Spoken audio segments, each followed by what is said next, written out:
Hi everyone, welcome to Ombre Walk Story. Semoga kalian sehat selalu dan diberikan rezeki yang berkah ya. Kali ini Om akan membahas salah satu film komedi horor keluaran tahun 2008 yang berjudul Botnet. Film ini menceritakan Ned, seorang arwah penasaran yang menghantui sebuah rumah tua yang dibintangi oleh Amitabh Bachchan. Legendanya sudah dikenal seantero kota, bahkan tidak ada orang yang berani mendekati kediamannya. Tetapi suatu hari kediamannya kedatangan sebuah keluarga yang menyewa rumah itu tanpa tahu bahwa rumah itu berhantu. Nah, mau tahu gimana kesereman film ini? Nggak usah pakai lama, bemper Ombre Walk Story.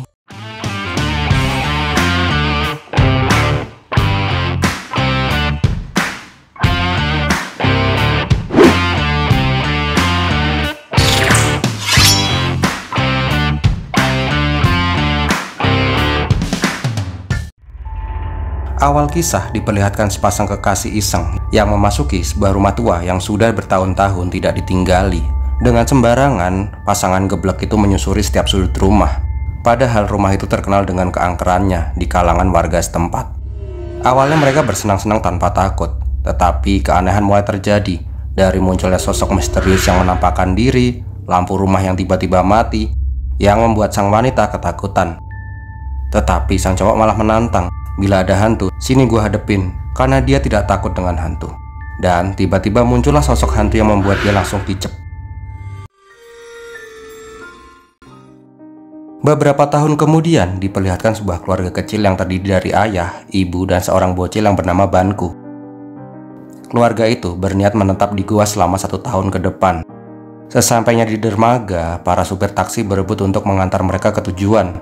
Tetapi ketika mereka berkata tujuannya adalah Villa Ned, semuanya langsung bubar.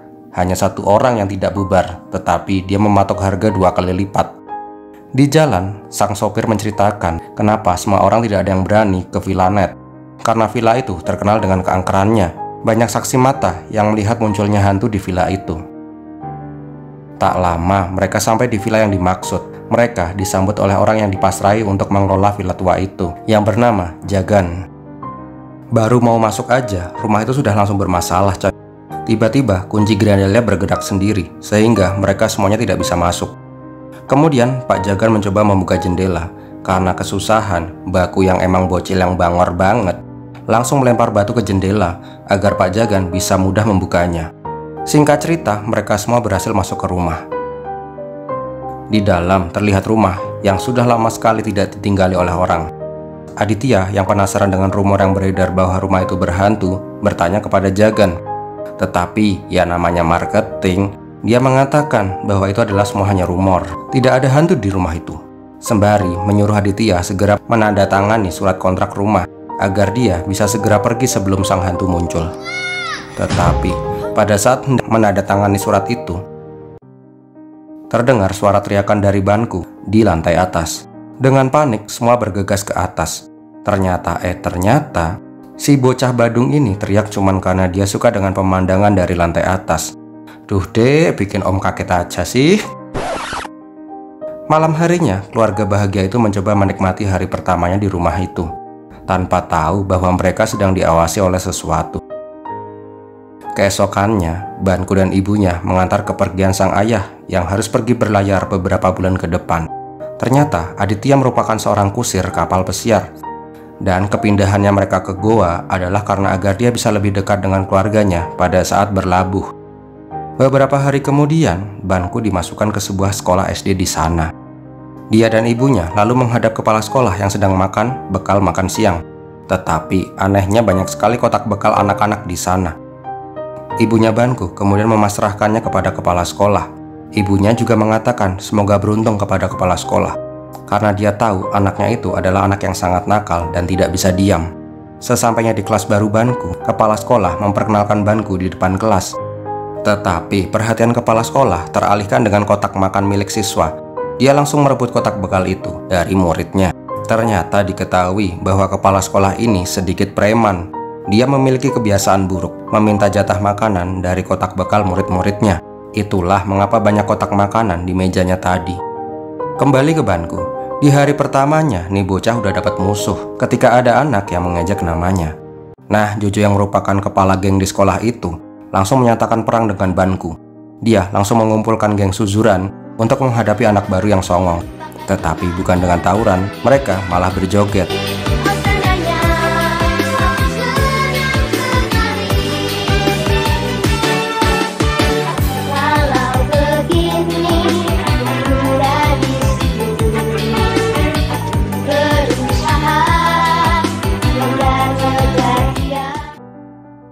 Di rumah, ibunya sedang menyiapkan makan malam. Tetapi muncul sesosok mencurigakan yang mencuri makanannya.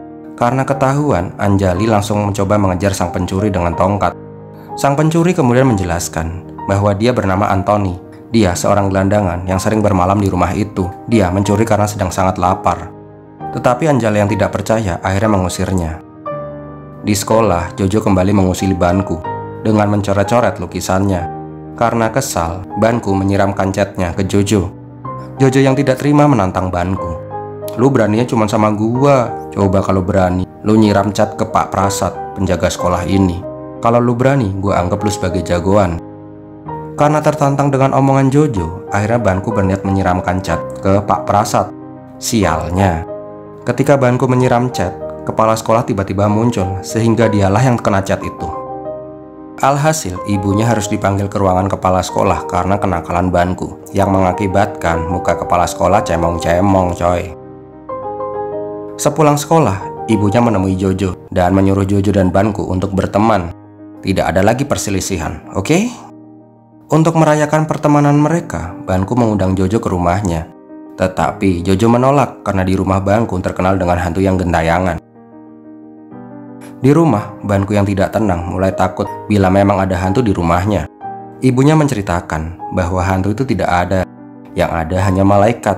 Ibunya juga menjelaskan bahwa bila anak yang rajin, tidak nakal, penurut, nanti akan dipertemukan dengan malaikat yang akan melindunginya. Dengan polosnya, dia percaya dengan cerita ibunya itu. Malam harinya, ketika Banku dan ibunya hendak tidur, Banku melihat sekelibat bayangan. Karena penasaran, dia mengikuti bayangan itu hingga di ruang tamu. Dia kemudian melihat sosok sebuah kulkas. Melihat itu, jiwa bocilnya bergejolak. Dia langsung mengambil es krim dan diam-diam makan es krim itu malam-malam. Tetapi pada saat menikmati es krimnya, dia melihat sebuah sosok tinggi besar di depannya. Jelas saja nih bocah langsung teriak. Lah jangankan bocil, om aja kalau lihat gituan mah bisa ngompol. Iya tut.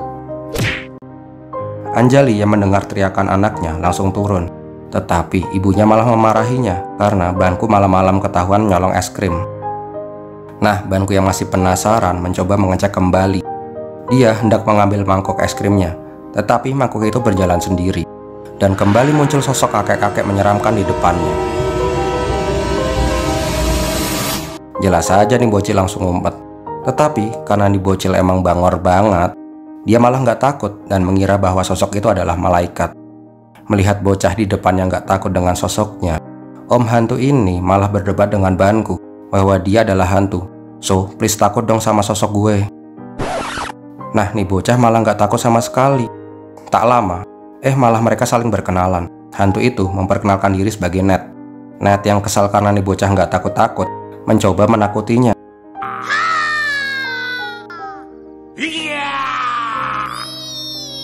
Bukannya nih bocah takut, malah si Ned yang kena mental.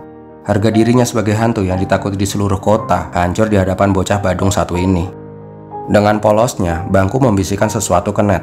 Aku kasih tahu deh, orang-orang bilang di rumah ini ada hantunya loh. Tetapi kakek nggak usah takut. Kata mama, hantu itu nggak ada. Nah, kalau kakek takut sama hantu, panggil aku aja. Nanti aku usir hantunya. Mendengar itu, Ned malah kehilangan jati dirinya. Dia berpikir, lah, kalau di rumah ini ada hantu, lah terus gue ini apaan ya? Konyolnya lagi, dia keluar rumah untuk membuktikan. Dia melihat seorang polisi yang lagi patroli, dan dia langsung mencoba menakutinya. Melihat bayang-bayang terbang di depannya, sang polisi langsung ngibrit ketakutan. Ya iyalah, siapa juga yang gak takut kalau lihat gituan di depan mata. Setelah melihat pak polisi itu kabur, dia kembali menemukan jati dirinya sebagai hantu yang serem.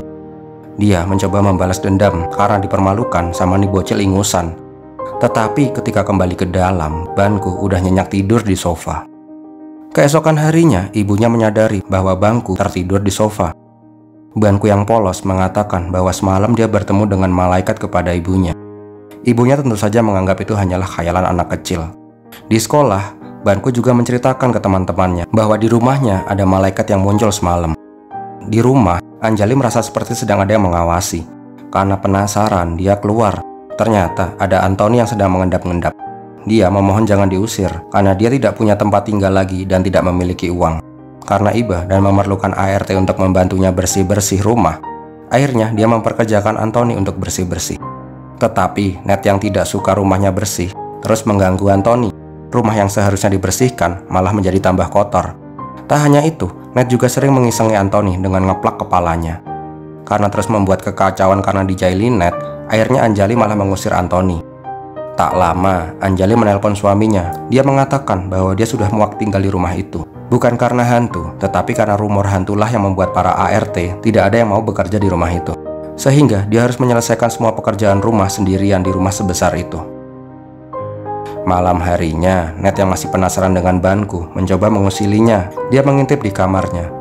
Tetapi kali ini malah Ned yang kaget karena nih bocah tahu-tahu udah ada di belakangnya dan ngagetin dia. Tak hanya itu, Banku juga mengkritik penampilan Ned yang seperti gelandangan dan menyuruhnya untuk mandi. Banku juga meminta Ned untuk membantunya merapikan rumah karena ibunya akan pergi dari rumah itu bila rumah itu tidak bersih. Ned yang mendengar itu tidak mau membantu karena itulah tujuan awalnya mengusir pengganggu yang berada di rumahnya. Tetapi Banku yang cerdas malah menantang Ned. Dia berkata, bila kau mengaku sebagai hantu bukan malaikat, berarti kau bisa memindahkan barang-barang dengan mudah dong. Merasa direndahkan, Ned membuktikan dia bisa memindahkan barang dengan mudah. Dia langsung show off dengan meniup daun-daun yang bersebaran hingga bersih. Lalu tanpa sadar dia memindahkan perabotan dengan arahan dari Banku. Sehingga semua perabotan yang sebelumnya masih berantakan saat ini tertata dengan rapi. Setelah selesai, dia baru sadar bila dia dimanfaatkan oleh bocah Badung satu ini. Esokannya, ibunya menyadari bahwa semua perabotan dan rumahnya dalam keadaan rapi dan bersih. Tetapi dia salah paham dan menganggap Anthony lah yang melakukan semuanya. Semenjak saat itu, Ned dan Banku semakin dekat. Mereka saling sering menjahili satu sama lain.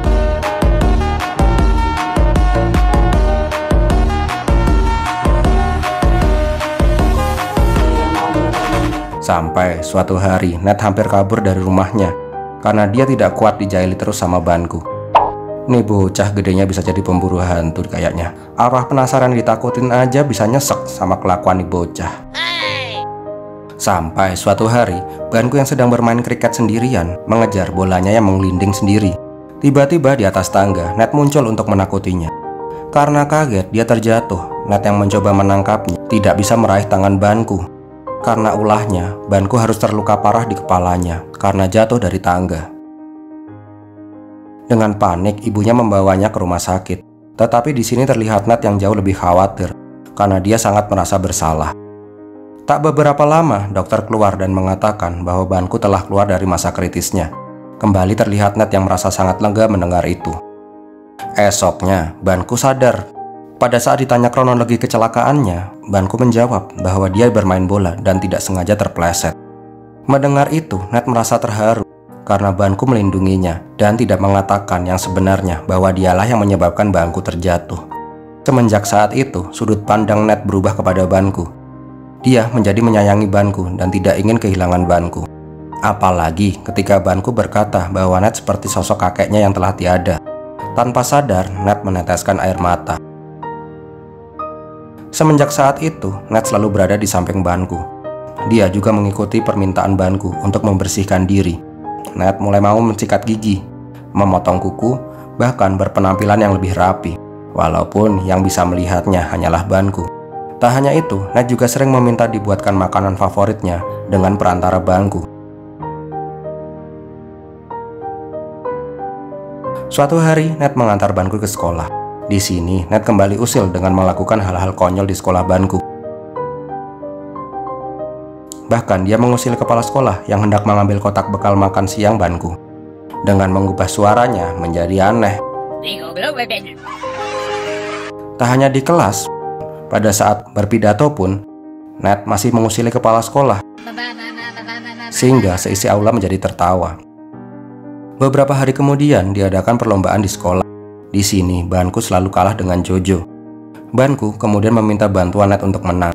Tetapi Ned menolak karena hasil dari kejujuran lebih penting daripada kemenangan tapi curang. Karena dinasehati Ned, akhirnya membuat Banku sadar. Dan dia pun akhirnya memenangkan perlombaan lari dan berhak mendapatkan sebuah sepeda. Hal ini ternyata membuat Jojo dendam. Dia mencoba menjebak Banku agar jatuh ke sumur tua. Tetapi pada saat mempersiapkan jebakan, dia malah jatuh sendiri.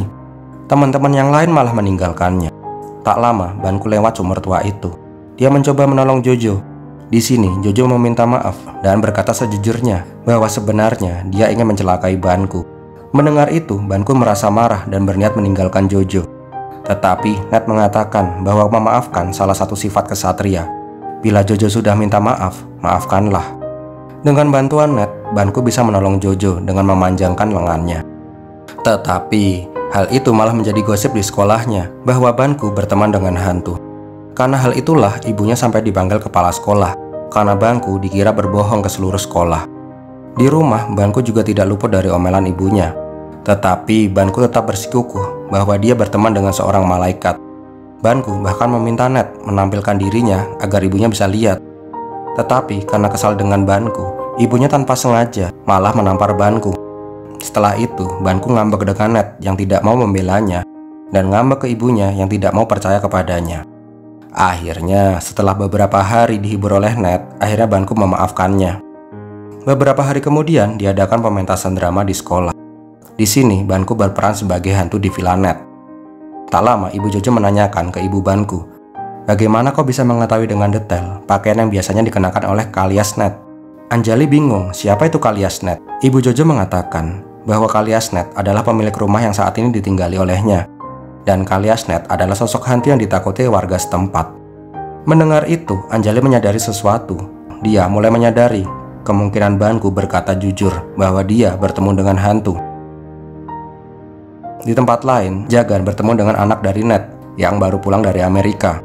Vijay mengatakan pada Jagan bahwa dia berencana menjual rumah ayahnya itu dan sudah menemukan pembelinya. Tak lama, para pembeli datang ke rumah Ned. Mendengar ada orang yang ingin membeli rumahnya, Ned merasa sangat marah dan tiba-tiba muncul angin besar di rumah itu yang membuat para pembeli itu ketakutan dan kabur. Melihat Ned yang marah, membuat Banku kesal dan memarahi Ned karena membuat ibunya takut. Akhirnya dia menampakkan diri di depan Anjali yang membuat Anjali menjadi syok. Ternyata apa yang diceritakan anaknya selama ini ternyata benar. Di sini Ned menjelaskan semuanya mengapa dia sangat tidak suka ada orang yang masuk ke rumahnya dan marah ketika ada orang yang ingin membeli rumahnya. Ned pun flashback ke masa dia masih hidup. Suatu hari Ned hidup bahagia dengan istri dan putra tunggalnya. Mereka tinggal di rumah itu semenjak Vijay belum lahir, tetapi suatu saat dia harus ditinggal anaknya untuk bersekolah di Amerika. Awalnya dia dan istrinya merasa amat bangga karena anaknya akan menjadi orang yang sukses. Tetapi beberapa tahun kemudian, Vijay malah terlalu sibuk dengan urusannya. Setelah lulus kuliah pun, dia langsung bekerja di Amerika. Vijay sangat jarang sekali pulang. Bahkan hanya untuk sekedar menelpon saja dia tidak sempat. Sampai suatu waktu, Ned memohon kepada Vijay untuk pulang karena ibunya sedang sakit keras dan sangat merindukan putranya. Tetapi Vijay tidak menghiraukan itu. Dia baru pulang ketika ibunya sudah meninggal. Awalnya Ned sangat marah kepada anaknya itu, tetapi ketika melihat cucunya, dia menjadi tidak tega. Akhirnya Ned menemukan kehidupan baru bersama anak, menantu, dan cucunya. Tetapi suatu hari, Ned harus kembali dibuat kecewa, karena ternyata Vijay mencoba menjual rumah itu tanpa seizin Ned. Jelas saja Ned tidak mengizinkan. Vijay berdalih mereka akan segera kembali ke Amerika dan tidak akan kembali lagi ke India. Vijay mengajak ayahnya tinggal di Amerika, tetapi Ned tidak ingin meninggalkan kenangan manis dengan istrinya dan anaknya di rumah itu. Keesokan harinya, Vijay bersungguh-sungguh akan pergi meninggalkan Ned. Dengan memohon, Ned mencoba menghentikan anaknya itu. Tetapi Vijay sudah memutuskan meninggalkan India. Sialnya, pada saat hendak mengejar Vijay, Ned terjatuh dan terbentur di tangga. Dia mencoba mengejar keluar, tetapi Vijay terlihat tidak memperdulikannya. Ternyata, pada saat Ned masuk ke dalam, dia melihat tubuhnya sendiri terbujur kaku. Saat itu dia menyadari bahwa dia sudah meninggal. Ned kemudian berubah ketika melihat sosok Banku. Awalnya dia kesal dengan kenakalan Banku, tetapi seiring jalannya waktu dia merasa terikat dengan Banku. Dia mengatakan bahwa Banku akan tinggal selamanya di rumah ini. Dia hanya mengizinkan keluarga Banku yang boleh tinggal di rumah ini. Tak lama Aditya pulang dari berlayar. Dia langsung diceritakan semuanya. Tak lama Aditya dan Anjali menemui seorang pendeta. Dia menanyakan bagaimana keluar dari situasi ini. Di sini sang pendeta mengatakan bahwa Ned adalah orang yang sangat baik ketika dia masih hidup. Dia tidak akan menyakiti orang lain. Dia menyarankan untuk melakukan upacara doa kematian agar jiwa Ned tenang di alam sana. Tetapi syaratnya adalah anaknya lah yang harus mendoakan sang ayah. Keesokan harinya, Aditya mencoba berbicara dengan Vijay. Aditya mengatakan bahwa arwah ayahnya masih berada di rumah, dan dia berharap Vijay mau mendoakan ayahnya agar Ned bisa segera tenang di alam sana. Tetapi Vijay mendengar itu menganggap semua omongan Aditya adalah omong kosong. Dia berkata bahwa hantu itu tidak ada. Untuk orang rasional dan lama tinggal di Amerika, dia sudah tidak percaya dengan tahayul seperti itu. Aditya yang sudah kehabisan kata-kata untuk meyakinkan Vijay akhirnya menyerah. Tetapi dia tetap akan mengadakan upacara doa kematian, ada ataupun tidak ada Vijay di sana. Malam harinya, Aditya berbicara dengan Banku bahwa besok akan diadakan doa untuk Ned. Banku mengira itu adalah hal yang bagus karena dia menganggap upacara doa kematian seperti perayaan ulang tahun untuk Ned. Dia lalu dengan polosnya menjelaskan kepada Ned. Mendengar itu, Ned merasa terharu karena sahabat kecilnya ini akan melakukan upacara doa untuknya agar jiwanya tenang. Ned meminta Banku untuk berjanji untuk jangan pernah meninggalkan orang tuanya, selalu patuh kepada orang tuanya, dan selalu memaafkan orang. Kemudian Banku menjawab, "Kenapa kau memintaku untuk memaafkan orang lain, sedangkan kau tidak mau memaafkan anakmu sendiri?" Keesokan harinya, diadakanlah upacara doa kematian untuk Ned. Di sini, Bankulah yang memimpin doa sebagai ganti Vijay yang tidak datang. Di tengah upacara, dengan polosnya, Banku menggandeng Ned untuk duduk bersamanya. Tetapi di tengah upacara, Jay tiba-tiba datang. Dia merasa bersalah dengan mendiang ayahnya karena ucapan Aditya kemarin. Akhirnya, Vijay bersedia melakukan doa untuk mendiang ayahnya. Melihat itu, Ned menjadi terharu dan memaafkan semua perbuatan anaknya itu. Dan tak lama, wujud Ned perlahan menghilang. Banku yang masih tidak mengerti upacara itu untuk menyucikan jiwa Ned masih bertanya kepada ayahnya kenapa Ned menghilang. Di sini orang tuanya menjelaskan bahwa Ned sudah bahagia menjadi bintang di surga. Vijay juga mengatakan dia berterima kasih dengan Banku dan berjanji tidak akan menjual rumah itu dan mempersilahkan Banku untuk tinggal di rumah itu selama dia mau. Dan filmnya pun berakhir. Bentar, ternyata masih ada yang ketinggalan. Beberapa bulan kemudian, Ned kembali ke rumahnya untuk menyapa Banku. Dan dia bilang sesekali akan berkunjung. Dan filmnya pun berakhir. So, gimana film ini, coy? Kalau kalian suka dengan film ini dan banyak yang nonton, Om bakal recap kelanjutan film ini buat Ned Return. So, nggak usah segan-segan ninggalin jejak di kolom komentar kalau kalian mau tahu kelanjutan kisah hantu konyol satu ini. So, bagi kalian yang suka dengan video ini, silahkan untuk like, komen, dan share. Jangan lupa juga yang belum subscribe untuk subscribe dan klik lonceng notifikasi agar kalian gak ketinggalan video-video terbaru dari channelnya Om Brewok Story. Terima kasih sudah menonton, Om Brewok pamit. Pir milatihin.